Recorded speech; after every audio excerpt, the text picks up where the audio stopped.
ஹோட்டலில் கூட இந்த மாதிரி பிரியாணி கிடைக்காதுங்க. நல்லா சாஃப்டாக டேஸ்ட்டாக டெக்ஸ்சரோட செய்யலாமா?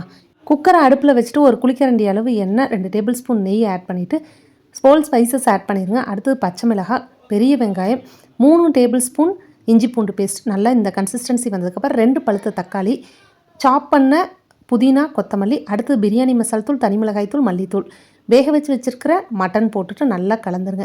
கலந்து விட்டதுக்கப்புறமா ஊற வச்சு வச்சுருக்கிற ஜீரக சம்பா அரிசி சேர்த்துட்டு நல்லா இந்த மாதிரி கலந்து விட்டுட்டு இப்போ அரிசிக்கு ஏற்ற மாதிரி தண்ணி ஆட் பண்ணிக்கோங்க. நான் மட்டன் வேக வச்ச தண்ணியும் சேர்த்துருக்குறேன். நல்லா கலந்து விட்டுட்டு தேவையான அளவு உப்பு போட்டு மேலே ஒரு ஸ்பூன் நெய் விட்டு அரை லெமனை ஸ்வீஸ் பண்ணி விட்டுட்டு குக்கர் மூடி போட்டு 2 விசில் 5 நிமிஷம் தம்மில் வச்சு எடுத்திங்கன்னா அருமையான மட்டன் பிரியாணி ரெடி ஆயிரும். டேஸ்ட்டாகவே இருக்கும். கடைகளில் போய் வாங்கவே தேவையில்லை. அதே டெக்ஸ்சரில் இருக்கும். ட்ரை பண்ணி பாருங்கள். உங்கள் வீட்டில் இன்றைக்கி சண்டே சமையல் என்ன கண்டிப்பாக சொல்லிடுங்க.